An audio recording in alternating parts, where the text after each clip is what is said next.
Boa noite a todos que estão conosco agora, os que estiverem mais em outro momento.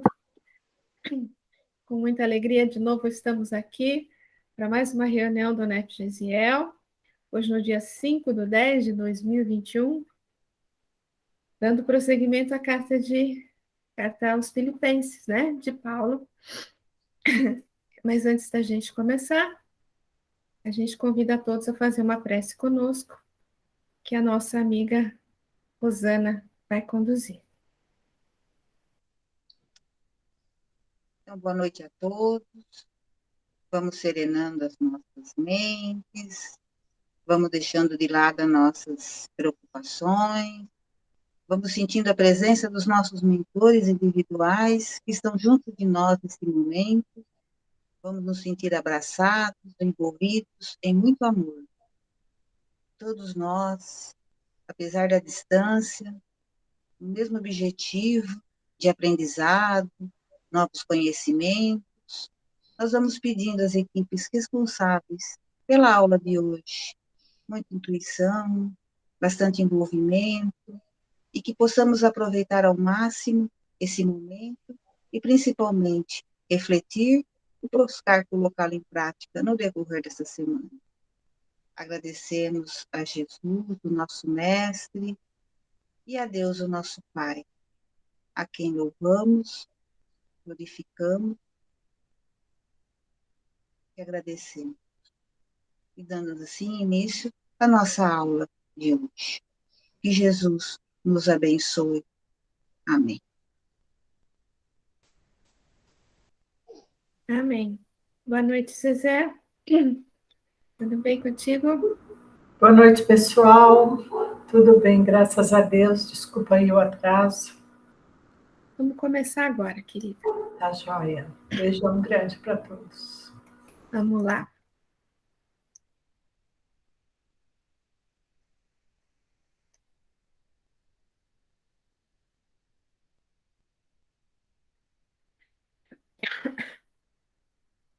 Bom, nós estamos vendo essa parte aqui do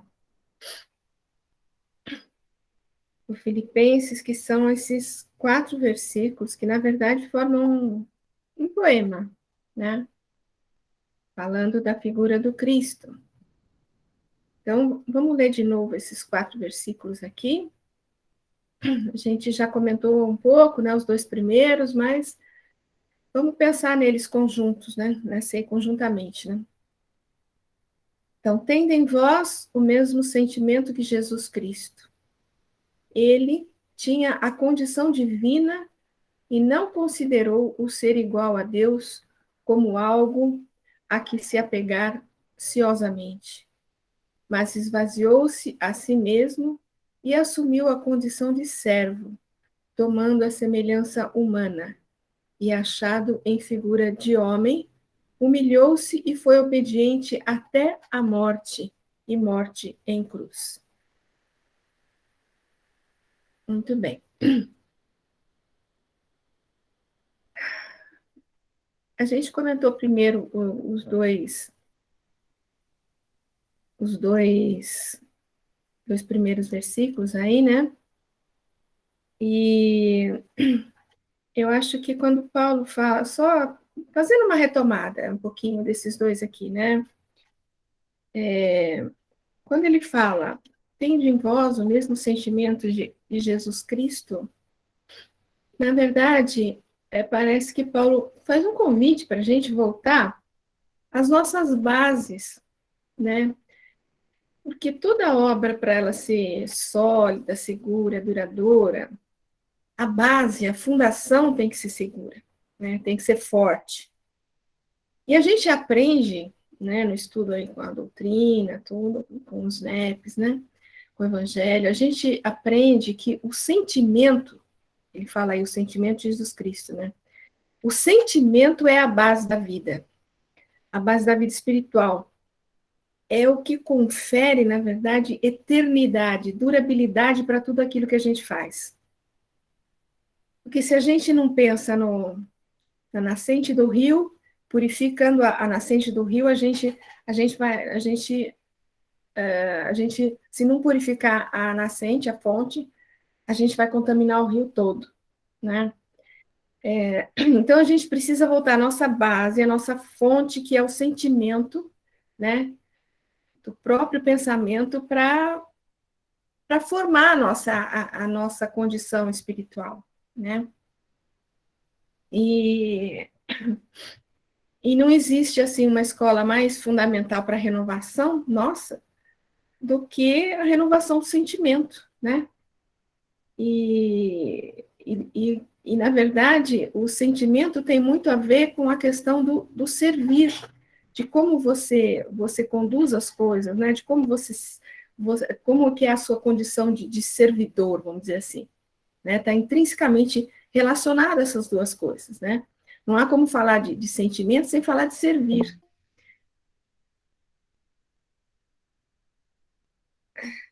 Não sei quem chegou aí.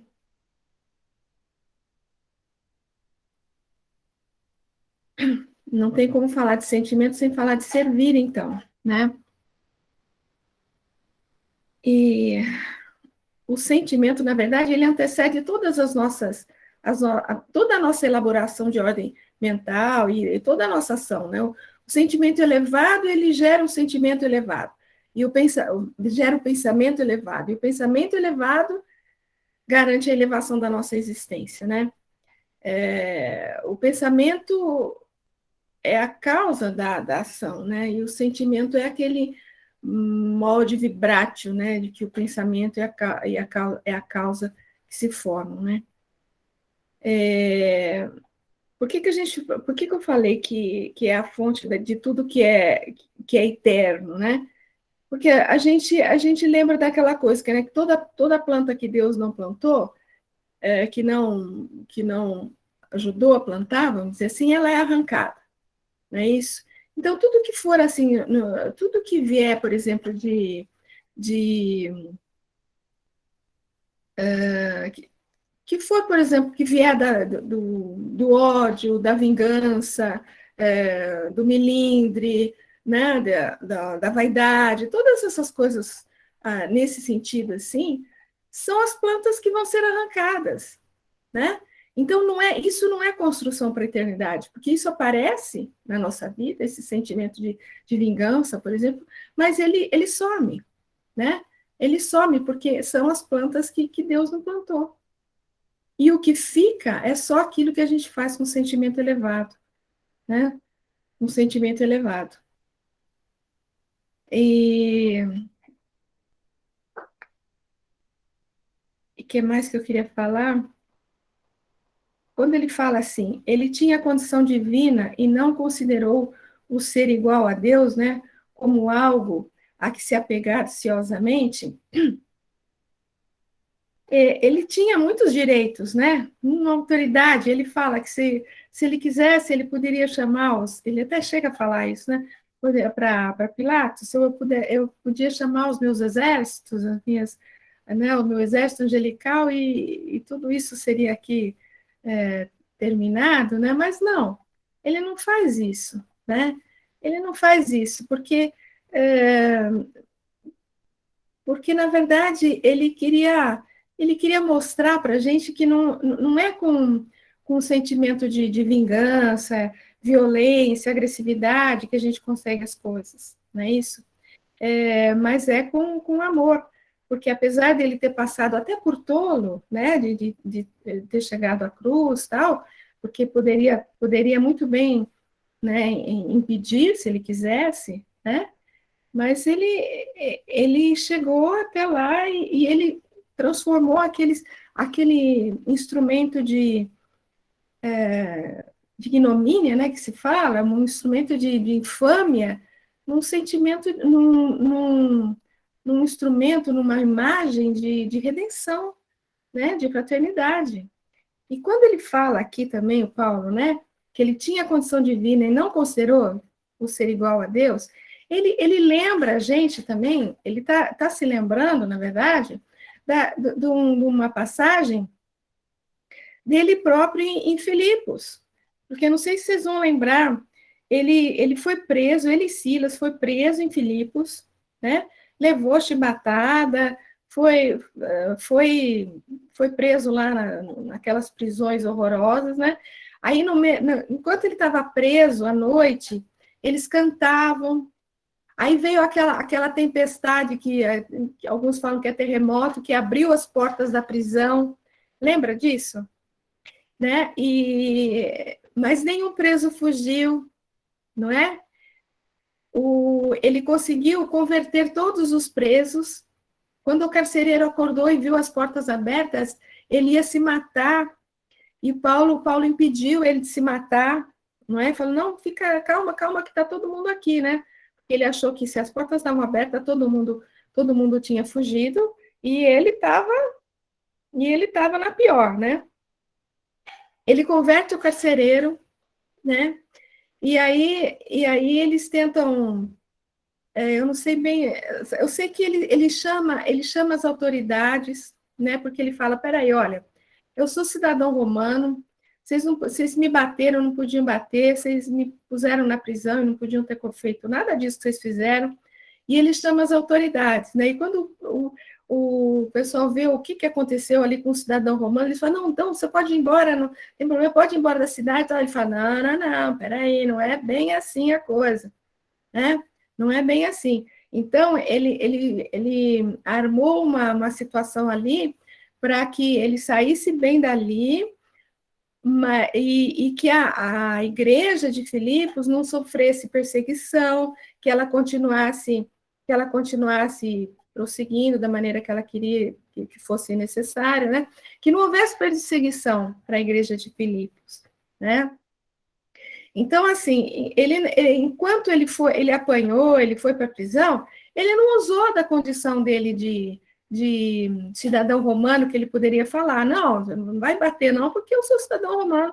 Mas não, ele levou as chibatadas, ele foi para a prisão, ele só usou esse direito que ele tinha, na verdade, para servir, para auxiliar a igreja de Filipos. Ele só usou quando foi necessário para salvar a igreja, né? Então, tem tudo a ver quando ele fala isso daí, tinha condição divina e não considerou, ele está meio que até lembrando uma condição que ele próprio passou, né? E que serve como exemplo para essa situação aí, do 2,6 aí, né? Certo? Alguém tem algum comentário para fazer, gente?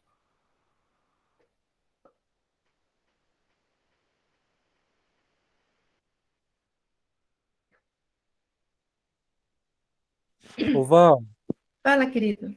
tem um estudo, eu não lembro quem que falava, defendia a tese que Jesus ele desceu à Terra em corpo fluídico, né? Que ele não Wilson, usou isso é uma tese do Rustem que a gente não aceita, isso. tá?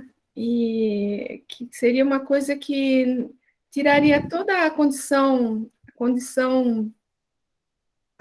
de criatura dele, né? E tiraria todo o valor de muitas das coisas que ele passou aqui, inclusive a crucificação e a ressurreição. Isso. Porque eu assisti uma palestra do Juliano Posati e ele fez alguns trabalhos com o Chico, sabe? Quando me lembro de Chico e tal.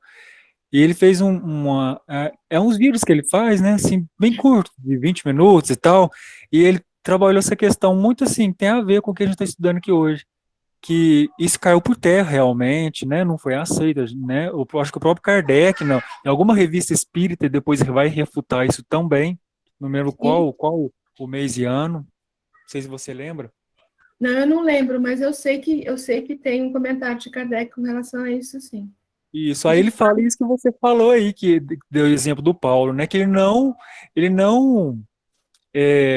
não fez isso para não desqualificar realmente. Ele não precisou utilizar desses artifícios para que facilitaria a passagem dele aqui na Terra, que seria um passaporte, né, para que ele pudesse fazer as coisas, mas sem sentir as dores, os sofrimentos humanos, né, assim, como se estivéssemos usando um corpo de mentirinha, com benesses do céu, mas não, ele veio de corpo de carne, ele sentiu tudo, como a gente sente. né? Ele não usou de benesses, de privilégios, por ser um espírito crístico. Ele veio e obedeceu às leis biológicas da sua concepção até a sua desencarnação. Então, assim, é interessante ver por esse lado também, né? Ele não se furtou. Exatamente. Exatamente. Bom, o que mais, gente?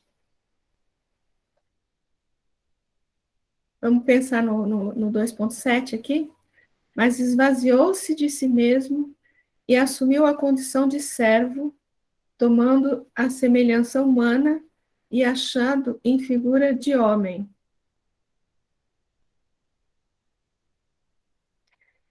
Na verdade, né, eu separei, mas se a gente colocasse aqui junto.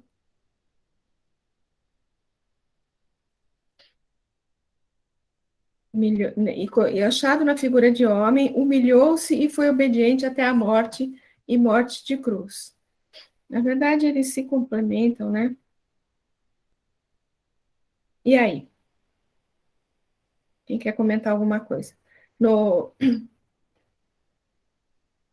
Antes a si mesmo se esvaziou, assumindo a forma de servo, tornando-se em semelhança de homens e reconhecido em figura humana. No peregrino, mas se esvaziou de si e tomou a condição de escravo, fazendo-se semelhante aos homens e mostrando-se em figura humana. E aí, gente? O que vocês querem falar?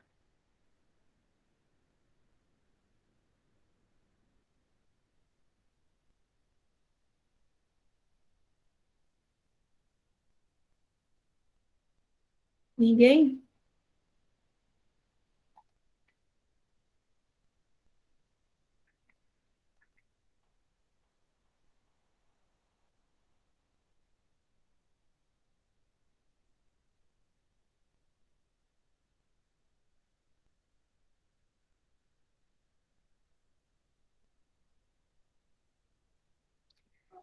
Ninguém vai falar nada, Walter? Ninguém vai falar nada? Vamos ler aqui um. Se ele não se esvaziasse, como que ele ia se comunicar com as pessoas daquela época? Se ele não se colocasse um pouco assim numa condição inferior, né, dele, se já foi difícil os homens entenderem alguma coisa, será que ele seria compreendido se ele usasse de todo esse potencial, né, dessa riqueza incrível que ele tinha, o poder que ele tinha? Essa superioridade dele não passaria, às vezes até assim, afastaria as pessoas? Eu fico pensando, imaginando ele, se ele usasse desse potencial todo, será que ele atrairia as pessoas? Ele teria que se igualar aos outros ali, né? Eu acho que se ele viesse com todas as suas. Com toda a sua grandeza, né? Talvez ele se aproximasse mais do que as pessoas estavam esperando dele, né? Um guerreiro, não é isso? Mas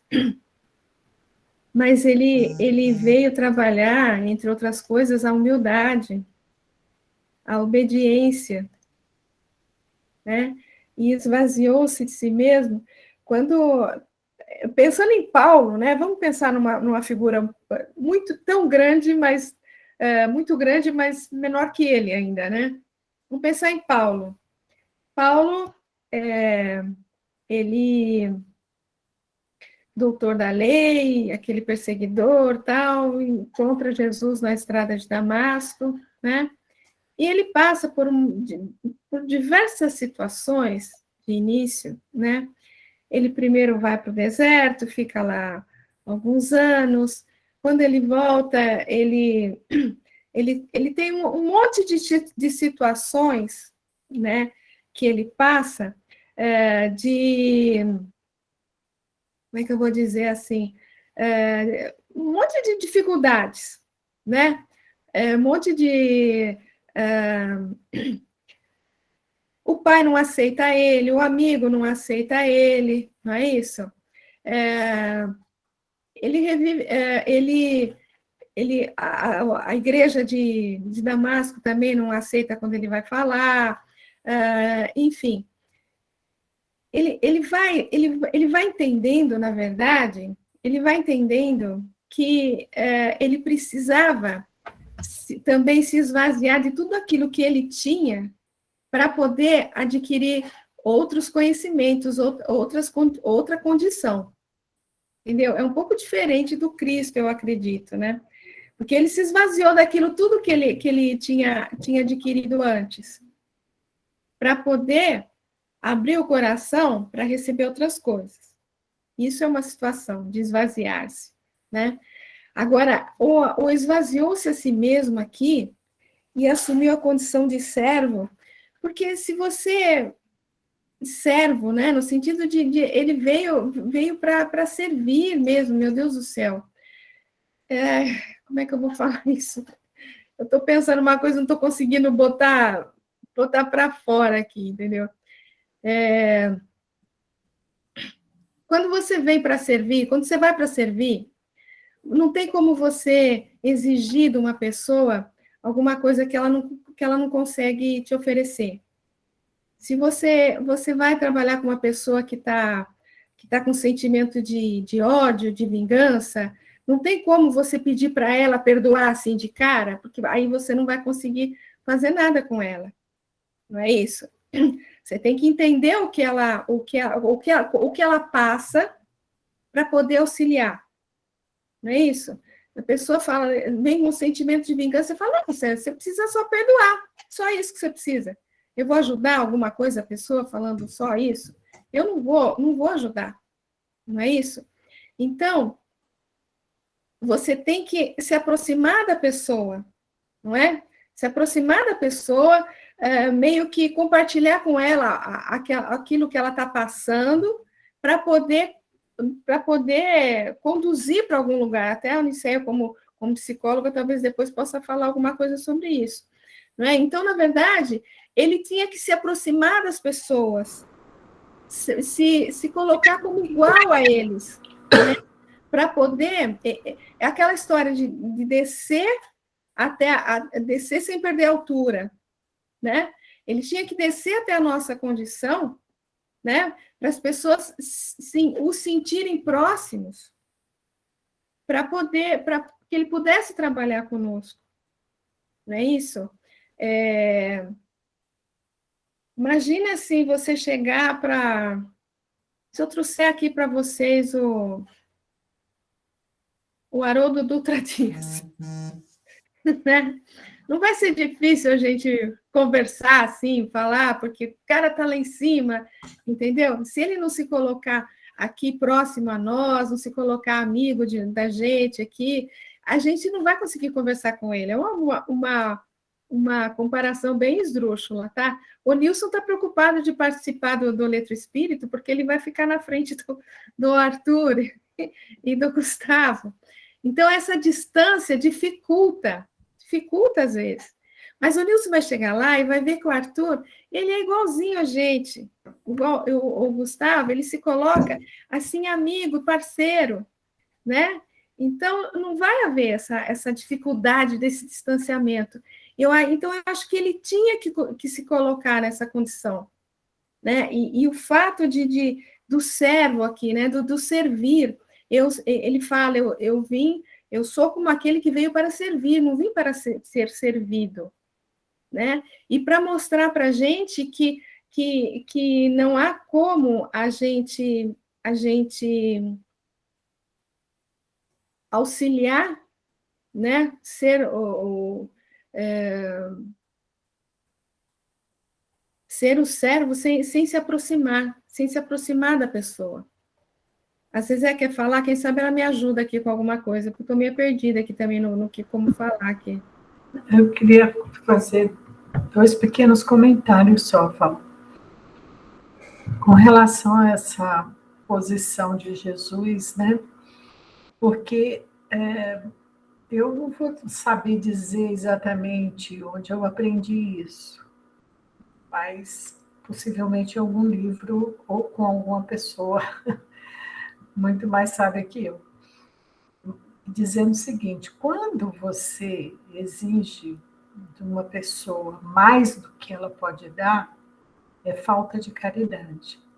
Exatamente. Porque a pessoa, é igual você virar para um pé de abóbora e querer que a pé de abóbora dê uva. Pé de abóbora, dá abóbora. Videira da uva. Entendeu? Então, aí quando Jesus se faz na semelhança humana, é exatamente isso, é essa aproximação, se fez pequeno, né, para poder os pequenos conseguirem enxergar, né? Então, ele se colocou nessa situação justamente para que a gente pudesse seguir mais um exemplo dele, né? Porque quando a gente quer ajudar alguém, não adianta, como você muito bem colocou, você vai falar para a pessoa, às vezes, palavras somente, não vão tocar o coração da pessoa. Às vezes, um abraço que você dá na pessoa fala muito mais do que 1000 palavras, né? Porque você sente. O Chico deu esse exemplo. Ele chorava, muitas vezes ele chorou com as mães que chegaram até ele, porque ele sentia a dor que elas sentiam. Muito diferente da pessoa achar que, não, o espírito é superior, então ele está acima de tudo. Não, aí que ele sente, porque é o amor vivo, né, que se aproxima dos corações, né? Então, realmente, essa questão aí, eu acho que tem a ver com esse ponto, né? Ele ter se colocado de forma que a gente pudesse se aproximar dele o mínimo possível, né? E ele se fez humano e sentiu dor, sentiu o pé inchado, sentia o peso das pernas, das longas caminhadas que ele fazia, né? Tudo isso ele sentia. E é um dos perigos quando a gente está próximo a um espírito mais elevado que nós, né? Por isso muita gente caiu da faixa de Chico Xavier, porque ele era humano, né? Ele tinha todo o seu lado humano. A pessoa come, tem fome, né? Dorme, acorda, tudo que nós fazemos também faz. E aí a gente fica achando que é tudo igual, que a gente é igual. E muita gente muito boa, que fez muito trabalho bom, acabou caindo da faixa dele, como Judas caiu da faixa de Jesus no momento que ele achava que ele podia saber, que ele sabia mais do que Jesus, o que era melhor fazer, né? Então, era isso que eu queria comentar. Muito bom, Zezé, obrigada. Eu também gostaria de fazer um comentário bem rápido, que é em relação a essa palavra tornou-se servo, né? Para mim, quando eu escuto o servo é aquele que obedece, né? E eu acho que uma das grandes questões de Jesus era a obediência às leis divinas, a obediência ao que estava, né, programado para que ele cumprisse nessa missão que ele teve aqui. Então, eu acho que é outra questão importante, que ele exemplificava essa obediência a Deus, às leis de Deus. Então, a servidão nesse sentido também, além dele servir as pessoas, de auxiliar de todas as formas que ele podia, ensinando, curando, mas também nesse exemplo da obediência, né? Da humildade e da obediência. Muito bom, Soninha, muito bem lembrado, porque a maior parte das coisas das tragédias, dos problemas que surgem para cada um de nós, é pela não obediência às leis divinas, né? Pelo nosso egoísmo, nosso orgulho, né? E aí, você me faz lembrar aquela história do primeiro Adão e do último Adão, que o Paulo fala também, né? Qual que é a diferença? O primeiro Adão, lá no jardim, ele resolveu o quê? Ele resolveu que ele não tinha que obedecer às orientações de Deus. Não é? Ele falou, não, aqui, nesse momento, vale mais a minha vontade, eu que vou decidir o que vou fazer, eu que vou comer esse negócio aqui, e pronto. Ou seja, ele falhou, ele pensou mais nele, né? Ele decidiu pela vontade dele, não pela vontade de Deus. Aí vem o segundo Adão, que Paulo fala, né, chama, né, de segundo Adão, que é Jesus, que num jardim também, né? Que num jardim também ele fala o quê? Pai, se for possível, afasta de mim esse cálice. Mas se for da tua vontade, apesar de eu ser aqui um espírito puro, crístico, que eu vim, né, se for da tua vontade, eu sou criatura, reconheço a minha condição inferior a você e que seja feita a tua vontade, não a minha. Né? Então, aí que está a diferença. Porque ele foi obediente, como fala ali, ele foi obediente até a morte. Né? Humilhou-se e obediente até a morte, morte em cruz, que era a morte mais infamante da época. Né? Então essa condição de servo, realmente, ela é muito importante, essa lembrança, né? Porque ele realmente veio para cumprir a vontade do Pai. Aquela história que a gente fala, né? Que é a história do sábado também, né? O que era o sábado? O que é o sábado? O sábado, que eu comentei, acho que na última palestra que eu fiz lá. O sábado era o dia dedicado às coisas de Deus, não é isso? O sábado é o dia que você dedica a Deus. Então, era um dia para ser dedicado para meditação, para estudo, para fazer o bem, na verdade. Não era um dia reservado para não fazer nada. Era um dia para ser dedicado a Deus, né? Então, quando que você dedica um momento seu a Deus? Quando você está fazendo o bem, quando você está auxiliando o próximo, quando você está no trabalho do bem. Então, não é não fazer nada, mas é fazer em função da vontade de Deus, né? Então, eu lembro da Luísio falando, né, que, na verdade, se você for pensar em Jesus está num sábado eterno, porque a vida dele é fazer a vontade de Deus. Meu alimento é fazer a vontade de Deus, ele dizia, não é isso? Então, Jesus está num sábado eterno, porque ele é servo de Deus toda a eternidade dele, toda a vida dele. Né? A vida dele é fazer a vontade de Deus. Né? A vida dele é ser servo de Deus, fazer a vontade de Deus, ser obediente às leis de Deus. Né? Isso é muito bem lembrado, a questão do servo, Soninha. Alguma coisa a mais? Vamos ler um trechinho de Emmanuel, que ele comenta exatamente esse versículo. Mas aniquilou-se a si mesmo, tomando a forma de servo, fazendo-se semelhante aos homens. Está no Caminho, Verdade e Vida, Jesus veio.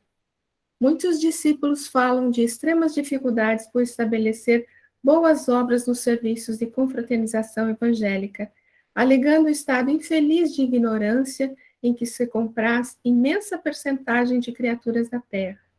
Entretanto, tais reclamações não são justas. Para executar sua divina missão de amor, Jesus não contou com a colaboração imediata de espíritos aperfeiçoados e compreensivos, e sim aniquilou-se a si mesmo, tomando a forma de servo, fazendo-se semelhante aos homens. Não podíamos ir ter com o Salvador em sua posição sublime, todavia o Mestre veio até nós, apagando temporariamente a sua auréola de luz, de maneira a beneficiar-nos sem traços de sensacionalismo. O exemplo de Jesus, nesse particular, representa a lição demasiado profunda. ninguém alegue conquistas intelectuais ou sentimentais como razão para desentendimento com os irmãos da terra. O homem algum dos que passaram pelo orbe alcançou as culminâncias do Cristo. No entanto, vemo-lo à mesa com pecadores, dirigindo-se fraternalmente a meretrizes, ministrando seu derradeiro testemunho entre ladrões. Se teu próximo não pode alçar-se ao plano espiritual em que te encontras, podes ir ao encontro dele para o bom serviço da fraternidade e da iluminação, sem aparatos que lhe ofendam a inferioridade. Recorda a demonstração do Mestre Divino. Para vir a nós, aniquilou-se a si próprio, ingressando no mundo como filho sem berço e ausentou-se do trabalho glorioso como servo crucificado. Voltando aqui, gente.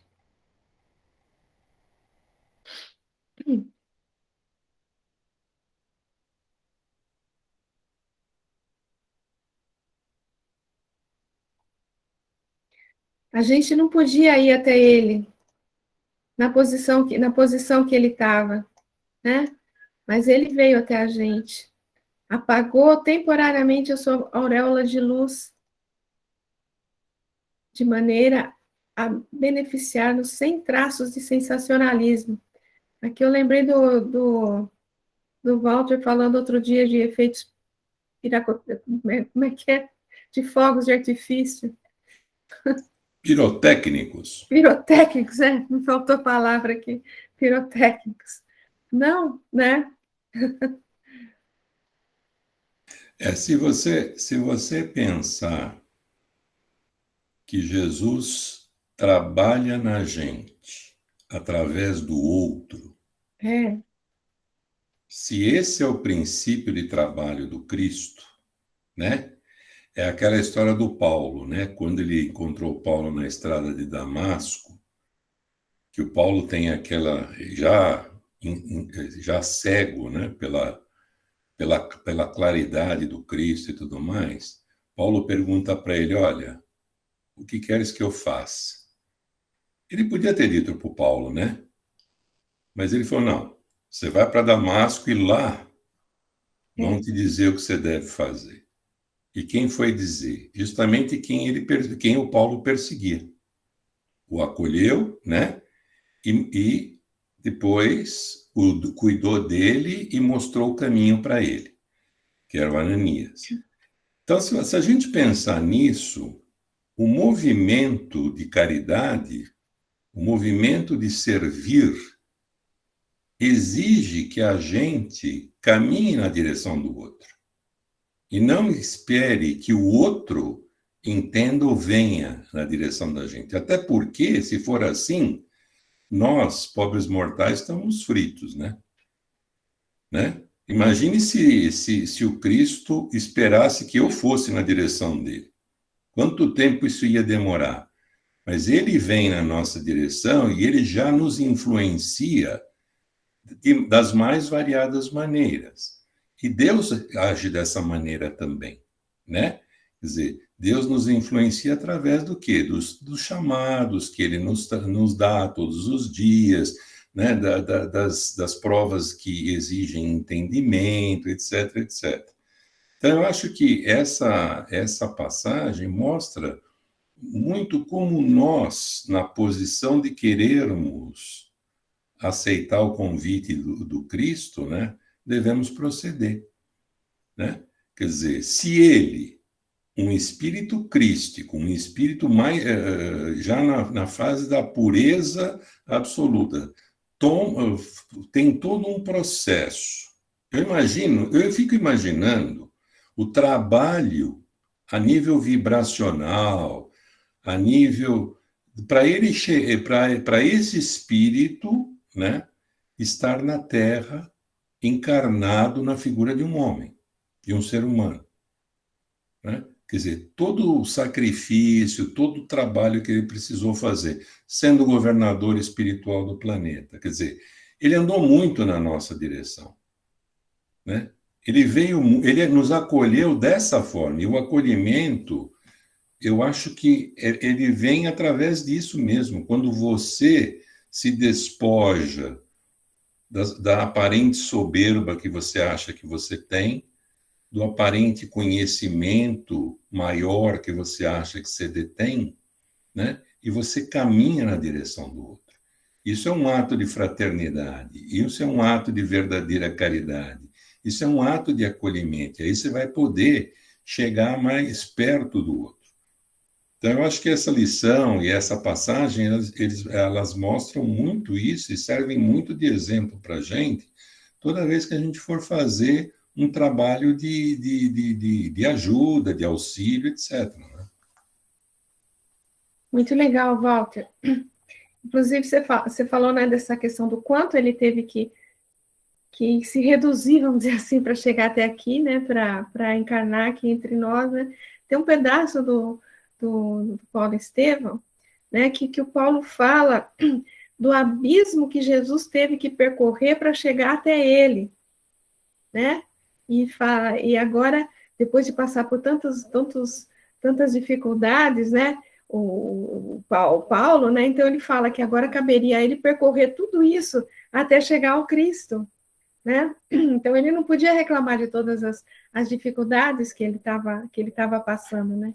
Porque ali em Damasco, ele, assim, numa fração de segundo, ele percebe que os homens do caminho estavam certos, que a palavra de Estevão era correta, né? Que realmente era o Messias. Gente, o tanto que eles esperavam esse Messias, o tanto que eles esperavam, né?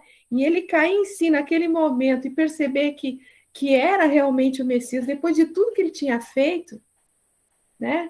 E ele fala assim, que ele imagina o tamanho do amor que Jesus podia ter para, apesar de tudo que ele tinha feito, né, chegar até ele e tentar acolhê-lo. Né? Então, o quanto que Jesus abaixou sem perder a altura, né?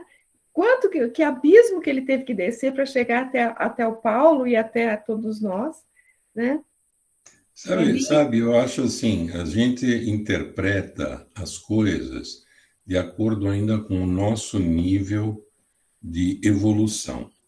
Então, por exemplo, você pega aí a palavra servo, tá certo que aqui ele estava sendo servo de Deus, né? Ele tinha uma missão e ele respeitou, ele foi obediente até o final.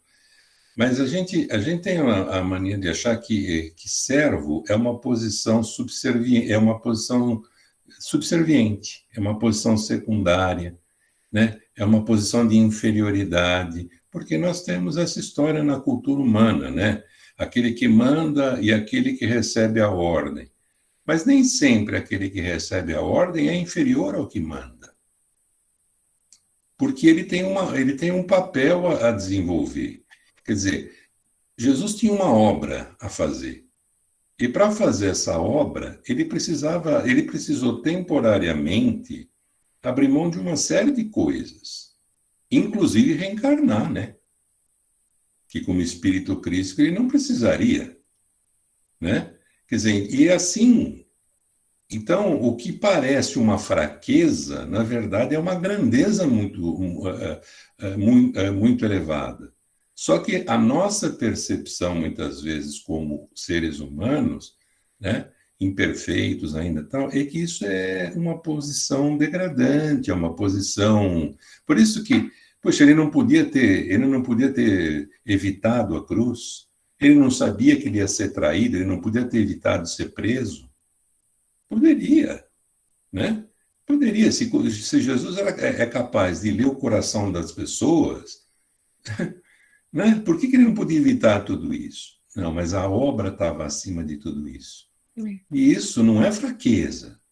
Né? O que aparentemente era uma fraqueza, na verdade é uma grandeza enorme. Né? Que é essa concepção que a gente precisa aos poucos ir mudando. Né? O sábio, o humilde, não é fraco.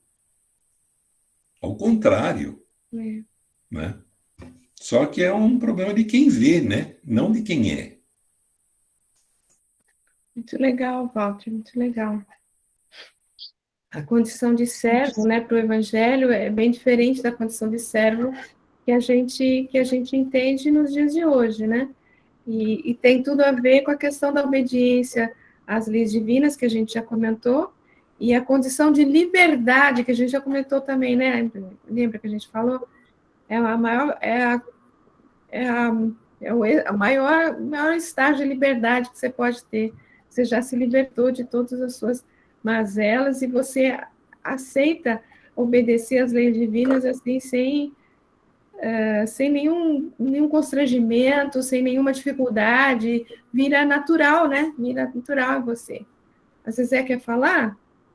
Não, eu gostei muito disso que o Walter comentou, porque isso aí, a gente trazendo isso para os nossos corações nos dias de hoje, né? A prática do Evangelho, né? Essa busca de fazermos a vontade de Deus em nossas vidas e com o olhar do bem comum, não do meu bem, né? Requer muita coragem. E assim, é uma atitude que nós, muito diferente, né, realmente, da questão, porque é servir, né, essa posição de servo, requer muito mais de nós do que a gente ficar na zona de conforto, como se diz, né? Ou seja, porque quando você, vamos dizer, por exemplo, não revida uma ofensa, né? Não revidar uma ofensa, e às vezes o ofensor vai fundo, né? Requer muito mais fortaleza íntima do que você revidar e você xingar, falar aquilo que lhe vem à cabeça, tal, mas o controle, né, de você não dar com a mesma moeda, ver se você não vai causar um escândalo, etc. e tal, requer muito mais de nós do que a gente ficar perdido na multidão, né, fazendo tudo igual como nós sempre fizemos nas outras encarnações. Então, eu gostei muito dessa colocação do Walter, que ela precisa ser muito fortalecida em nós, né? Da gente ter essa confiança e essa paz, né? De fazer o que é certo, que a nossa consciência pede, que o Evangelho nos ensina. Muito legal. Nilson, você quer falar? Amanhã eu vou fazer um estudo numa casa espírita aqui em Piuí sobre aquele capítulo 67 do Vinha de Luz. E ele é interessante que ele vai um pouco ao encontro do que a gente está estudando aqui, que o Emmanuel vai usar aquela passagem evangélica quando a Maria Madalena chega no túmulo, né, lá em Marcos. E Jesus está lá. E o anjo, Marcos fala um rapaz, eu acho que é João que fala anjo, dois anjos, e Marcos fala um rapaz, estava sentado e fala, né, que ele não está aqui e que para dizer aos discípulos, e Pedro, né, até destaca Pedro, para ir para Galiléia, que o mestre já estava indo, já estava a caminho, já estava indo à frente. Tanto é que chama Adiante de Vós, o capítulo 67. E aí Emmanuel vai trabalhar aí esse capítulo sobre essa passagem evangélica, que Jesus não pede grandes coisas miraculosas, né, espetaculosas, insuperáveis da gente, porque ele já está na frente, ele já passou, ele está diante de nós, o caminho que ele já foi na frente, ele já olhou os perigos maiores, e já fez uma inspecionada na estrada, falou, vai ter uns buraquinhos, mas não vai ter aquele que você vai cair, né, e desandar. Vocês vão conseguir. O buraco que tem, vocês conseguem passar. Os maiores eu já dei um jeito de tirar. Né? E que ele não pede nada de... Porque ele já passou por todas as situações. E da gente ele pede aquilo que a gente consegue. O fardo que ele dá para nós, a gente consegue carregar. Né? Ele carregou a cruz, nós temos as nossas, mas a cruz que cada um tem é de acordo com as nossas forças. Então, achei muito interessante isso, que a gente se reconforta, sabendo que ele já passou pela estrada. Ele já fez aquela inspecionada. A gente é só ter fé e seguir, porque já esteve aqui. Legal, Lúcio. Muito bom. Vamos ler mais um bocadinho? Mais perto. A dádiva difícil. Não avançarás ao longo do caminho sem doar algo de ti mesmo. Aqui é o companheiro que te roga assistência fraterna. Além é o desconhecido que te pede arrimo e esperança. Agora é o amparo aos desvalidos. Depois é o socorro aos enfermos. A maneira da embarcação que distribui os valores de que se enriquece, espalharás, seja onde fores, os bens que o Senhor te confia. O pão, a moeda e o agasalho são recursos da terra em suas mãos. Fácil será sempre mobilizá-los e estendê-los. Atenta, contudo, para a dádiva difícil que sai do coração. O próprio sacrifício em favor dos outros é plantação de felicidade no ambiente em que respiramos. Aprende a calar para que teu irmão fale mais alto. Esquece as ofensas alheias, compreendendo que poderiam ter sido perpetradas por ti próprio. Apaga-te para que a luz do próximo seja vista. Dá de ti mesmo em humildade, paciência, brandura, abnegação e amor. Jesus, transmitindo as bênçãos do céu, de que se fazia portador, era o médico providencial dos sofredores da região em que se mantinha, mas aceitando o supremo sacrifício de si mesmo na cruz, converteu-se em divino benfeitor da humanidade inteira. Não ouvides que a renunciação aos próprios caprichos, na exaltação do bem de todos, será sempre no mundo a tua dádiva maior. Eu acho bonito isso, porque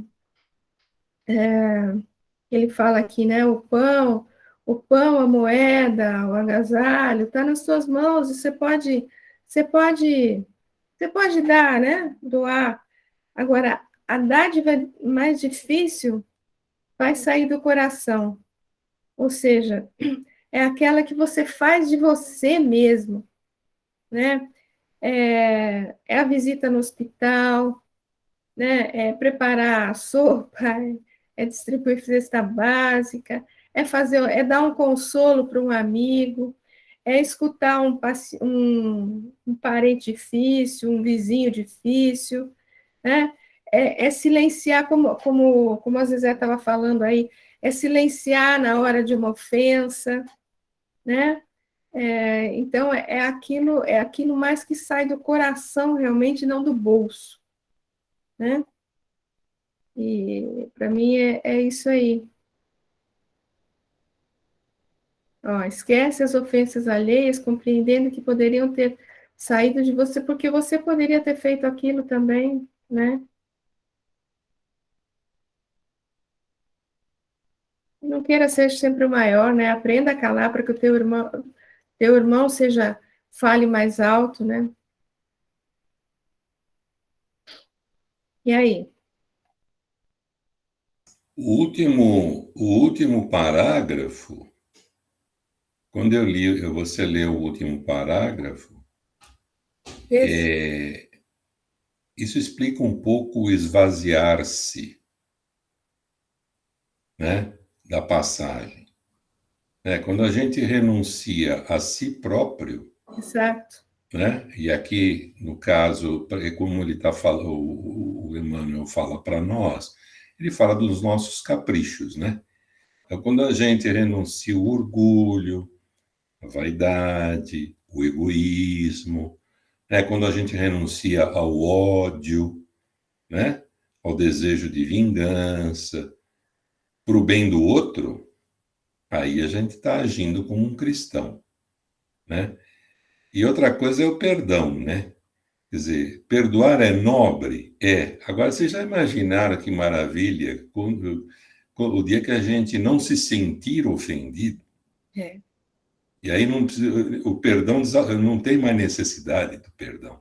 Se perdoar é nobre, eu fico imaginando o dia que você não precisar mais perdoar, porque você não se sente ofendido, né? Quer dizer, então eu acho que são estágios, né? São estágios, mas seja como for, a gente, para trilhar esse caminho, a gente tem que abrir mão disso mesmo, não pode ficar, é o que a Zezé falou, tem que fazer diferente.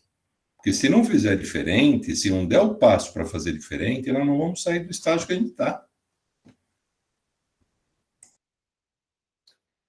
Exatamente, Walter, muito bem dito. Mais algum comentário, gente? Porque aqui a gente vai para outro versículo, ó, que na verdade é a continuação, não é a mesma coisa. Humilhou-se, foi obediente até a morte, morte em cruz. Alguém quer comentar alguma coisa antes da gente ler?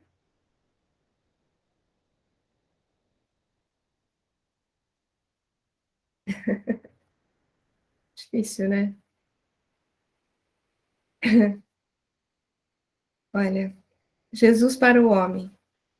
Esse texto é lindo. Espero que a Nilceia não fale de novo. Eu podia dormir sem ler esse texto. Não sei. Vamos lá. E achado em forma como homem, humilhou-se a si mesmo, sendo obediente até a morte e morte em cruz. O mestre desceu para servir do esplendor à escuridão, da alvorada eterna à noite plena, das estrelas à manjedoura, do infinito à limitação, da glória à carpintaria, da grandeza à abnegação, da divindade dos anjos à miséria dos homens, da companhia de gênios sublimes à convivência dos pecadores, de governador do mundo a servo de todos, de credor magnânimo a escravo, de benfeitor a perseguido, de salvador a desamparado, de emissário do amor a vítima do ódio, de redentor dos séculos a prisioneiro das sombras, de celeste pastor a ovelha oprimida, de poderoso trono à cruz do martírio, do verbo santificante ao angustiado silêncio, de advogado das criaturas a réu sem defesa, dos braços dos amigos ao contato de ladrões, do doar da vida eterna a sentenciado no vale da morte. Humilhou-se e apagou-se, para que o homem se eleve e brilhe para sempre. Ó Senhor, que não fizeste por nós, a fim de aprendermos o caminho da gloriosa ressurreição do reino?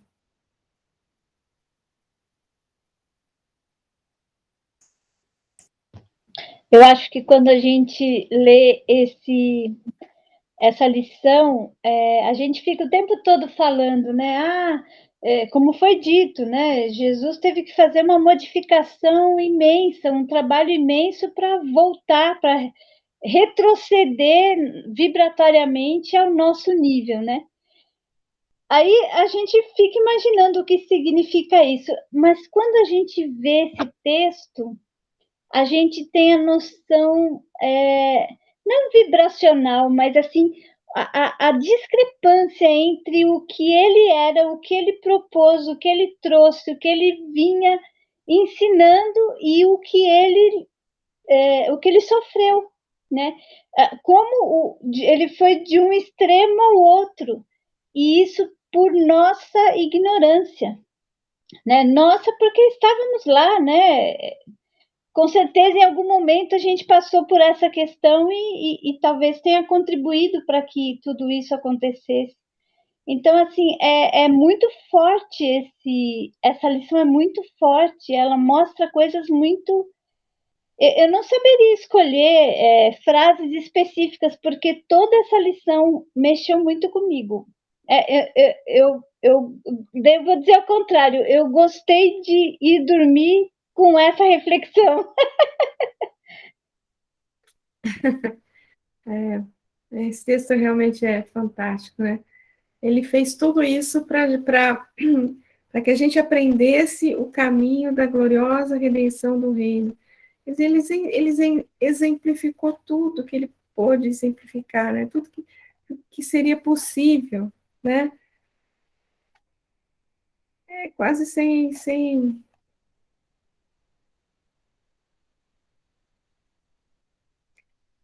E a gente, o que a gente faz, né? Bom, O que a gente faz? Fala, querido. então, esse texto aí, onde que ele está? Qual obra? Pão Nosso, 62. Então, peraí, deixa eu marcar, porque isso aí, a Lavina tinha me chamado aqui, eu tô pagiando, sabe, gente? Esse horário é hora de pagiar. A Lavina me chamou aqui, eu não vi. Porque gente, como é que chama? O Arthur, ele leu essa mensagem no Caminho, Verdade e Vida uma vez. Ele estava fazendo daquele estudo, série de estudos do Caminho, Verdade e Vida, né?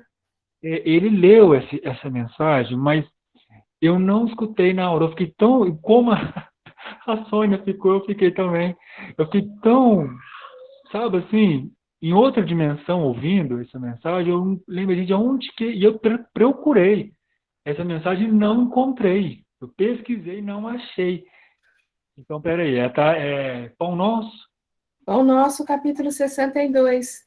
Jesus para o homem. Pão Nosso, capítulo 62. Exatamente. E eu acho que foi na época do Natal. Foi num estudo que ele fez, próximo ao Natal. E para mostrar, né, que essa questão que ele veio e tal, o que ele teve que passar. E aí ele mencionou, agora não lembro qual a obra, ou quem foi que disse, que demorou quase 1000 anos, o projeto reencarnatório dele, para isso, para condicionar o perispírito dele, que é imenso, num corpo biológico tão grosso. Que foi como você pegar o Sol e colocar dentro da Lua. A complexidade que foi. Não, Val, muito obrigado. Enfim, achei. Alguém quer comentar mais alguma coisa? Tem no Religião dos Espíritos, capítulo 17, Jesus e Humildade. Estudando a humildade, vejamos como se comportava Jesus no exercício da sublime virtude. De certo, no tempo em que ao mundo deveria surgir a mensagem da Boa Nova, poderia permanecer na glória celeste e fazer-se representar entre os homens pela pessoa de mensageiros angélicos, mas preferiu descer, ele mesmo, ao chão da terra e experimentar-lhe as vicissitudes. Indubitavelmente, contava com poder bastante para anular a sentença de Herodes, o que o Walter falou, né?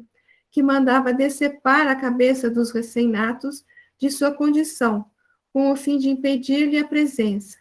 Entretanto, afastou-se prudentemente para longínquo rincão, até que a descabida exigência fosse necessariamente proscrita. Dispunha de vastos recursos para se impor em Jerusalém, ao pé dos doutores que lhe negavam autoridade no ensino das novas revelações. Contudo, retirou-se sem mágoa, em demanda de remota província, a valer-se dos homens rudes que lhe acolhiam a palavra consoladora. Possuía suficiente virtude para humilhar a filha de Magdala, dominada pela força das sombras, no entanto, silenciou a própria grandeza moral para chamá-la docemente ao reajuste da vida. Atento à própria dignidade, era justo mandar-se os discípulos ao encontro dos sofredores para consolá-los na angústia e sarar-lhe as ulcerações. Todavia, não renunciou ao privilégio de seguir ele mesmo em cada canto da estrada, a fim de ofertar-lhes alívio, esperança, fortaleza e renovação. Certo detinha elementos para desfazer-se de Judas, o aprendiz insensato. Porém, apesar de tudo, conservou-o até o último dia da luta entre aqueles que mais amava. Com uma simples palavra, poderia confundir os juízes que o rebaixavam perante Barrabás, autor de crimes confessos. Contudo, abraçou a cruz da morte, rogando perdão para os próprios carrascos. Por fim, poderia condenar Saulo de Tarso, o implacável perseguidor, apenas soezes pela intransigência perversa com que aniquilava a plantação do evangelho nascente, mas buscou-o em pessoa às portas de Damasco, visitando-lhe o coração por sabê-lo enganado na direção em que se movia. Com Jesus, percebemos que a humildade nem sempre surge da pobreza ou da enfermidade, que tanta vez somente significam lições regeneradoras, e sim que o talento celeste é a atitude da alma que, ouvida à própria luz, para levantar os que se arrastam nas trevas e que procura sacrificar a si própria nos carreiros empedrados do mundo, para que os outros aprendam, sem constrangimento ou barulho, a encontrar o caminho das bênçãos do céu.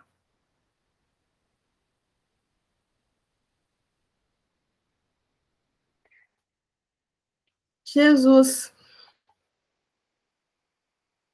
Eu acho que esse aqui, gente, ó, talvez ele resuma. Por fim, poderia condenar Saulo de Tarso, o implacável perseguidor, apenas soezes, pela intransigência perversa com que aniquilava a plantação do evangelho nascente. Mas buscou-o em pessoa às portas de Damasco, visitando-lhe o coração, por sabê-lo enganado na direção em que se movia. Eu acho que é isso que ele faz com todos nós, né? Quantas vezes a gente está na direção errada?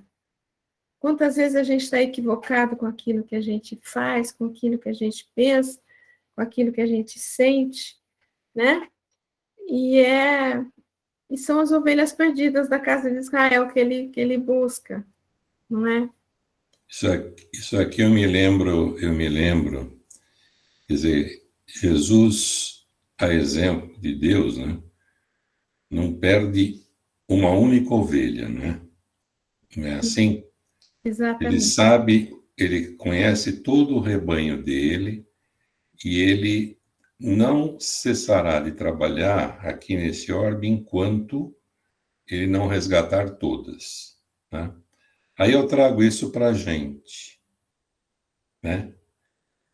Às vezes, por equívoco, a gente acaba abrindo mão daquele companheiro mais difícil, dentro da casa da gente, né? Daquele parente mais difícil, muitas vezes daquele parente que a gente diz, seja ele quem for, olha, não aguento mais, não dou mais conta, né?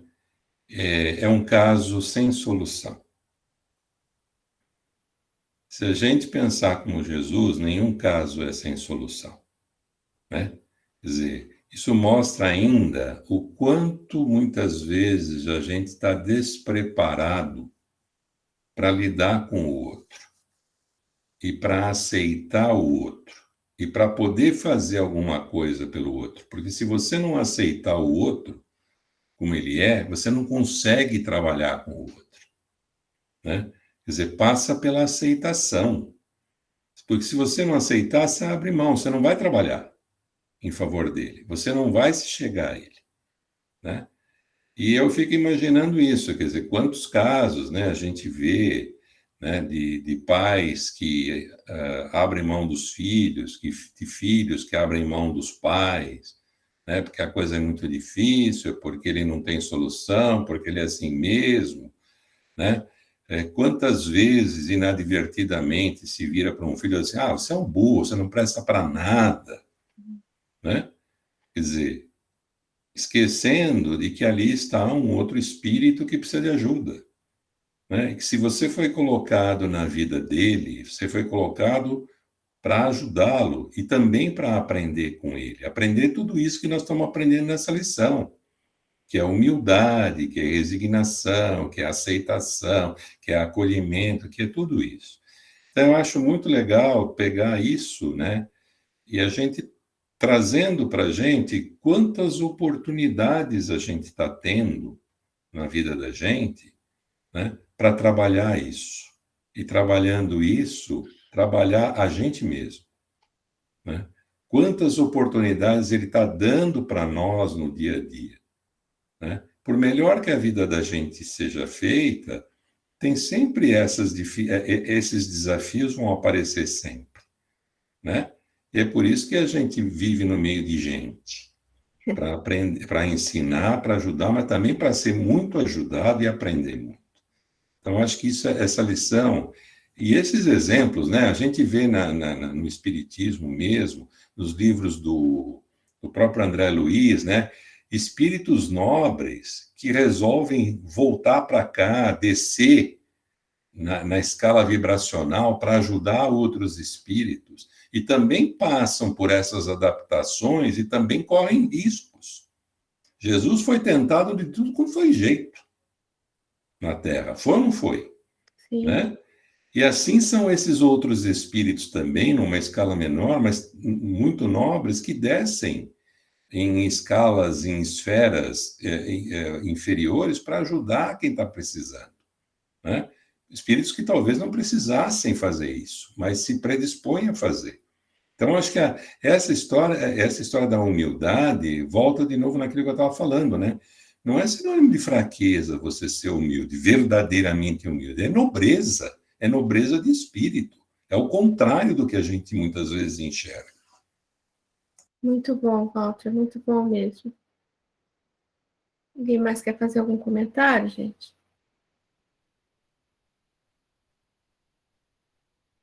Gente, acho que tem um último texto aqui, acho que dá para a gente ler, faltam uns minutinhos só. Em Fonte Viva, capítulo 97, a palavra da cruz. Porque a palavra da cruz é loucura para os que perecem, mas para nós que somos salvos, é o poder de Deus. A mensagem da cruz é dolorosa em todos os tempos. Do Calvário desceu para o mundo uma voz, a princípio desagradável e incompreensível. No martirológio do Mestre, situavam-se todos os argumentos de negação superficialmente absoluta. O abandono completo dos mais amados, a sede angustiosa, capitulação irremediável, perdão espontâneo que expressava humilhação plena, sarcasmo e ridículo entre ladrões, derrota sem ofensiva, morte infamante. Mas o Cristo usa o fracasso aparente para ensinar o caminho da ressurreição eterna, demonstrando que o eu nunca se dirigirá para Deus sem o aprimoramento e sem a sublimação de si próprio.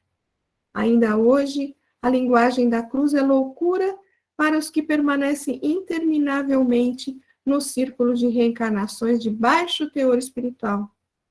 Semelhantes criaturas não pretendem senão mancomunar-se com a morte, exterminando as mais belas florações do sentimento. Dominam a muitos, incapazes do próprio domínio, ajuntam tesouros que a imprudência desfaz e tecem fios escuros de paixões obcecantes em que sucumbem, vezes sem conto, à maneira da aranha encarcerada nas próprias teias. Repitamos a mensagem da cruz ao irmão que se afoga na carne, e ele nos classificará à conta de loucos. Mas todos nós que temos sido salvos de maiores quedas pelos avisos da fé renovadora, estamos informados de que, nos supremos testemunhos, segue o discípulo para o Mestre, quando o Mestre subiu para o Pai, na glória oculta da crucificação. Vem de encontro a isso que o Walter estava falando, né? Não é? Não é, Walter? É, exato. O que parece... Você viu que ele fala ali, aparente, fracasso aparente. Aonde que está? Mas o Cristo usa o fracasso... No 11. Ah. Usa o fracasso aparente. É. Tem uma lição do Emmanuel, eu não lembro se é no Fonte Viva ou no Palavras de Vida Eterna, né? Onde Emmanuel diz assim, olha, Cristo, né, foi crucificado, foi achincalhado, foi apedrejado, né, zombaram dele. Tudo isso, onde é que está essa turma toda hoje? Onde é que está o Império Romano que entregou Cristo? Né? Onde é que está aquele poderio que levou Cristo à cruz? Né? Quer dizer, tudo isso é passageiro. Quer dizer, aquilo que era aparentemente um fracasso, né? Na verdade era uma nobreza e era de uma sabedoria, de uma extensão de visão que nós não só fomos entender depois. Com certeza. Mais algum comentário, gente? O que mais?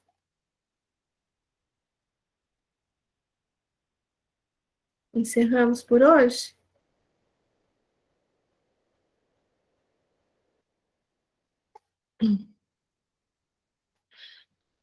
Muito bom, Walter, foi muito bom. Vamos, quem gostaria de fazer a prece? Ainda bem que ela apareceu aí. Elisete.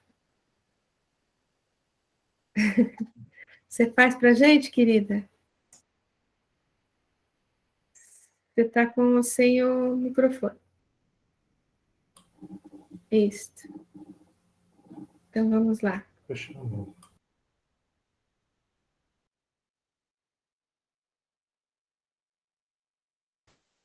Você fechou o microfone. Abriu. É que o nosso sinal está muito ruim, está muito travado. Vocês estão me ouvindo bem? Então, tá bom. Então, vamos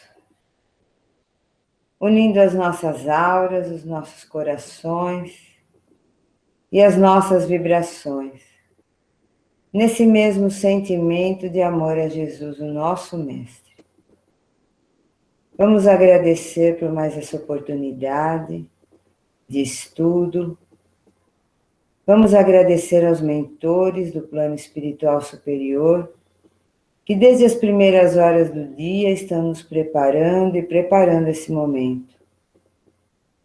Que a gente consiga manter gravado dentro de nós essas palavras, todos esses ensinamentos que recebemos hoje, e que a gente, durante a nossa semana, nós possamos colocar em prática esses ensinamentos de Jesus.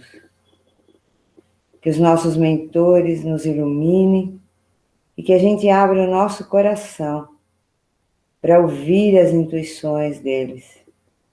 E que no momento certo a gente possa agir da maneira mais correta possível, dentro das nossas limitações. E que a gente queira continuar em sintonia com o plano espiritual superior durante todos esses dias que virão. Muito obrigado e que assim seja. Graças a Deus. Graças a Deus. Graças a Deus. Obrigada a todos, gente. Boa noite, pessoal. Boa noite. Beijo grande, fiquem com Deus. Bom descanso. Boa noite a todos. Boa noite. Boa noite.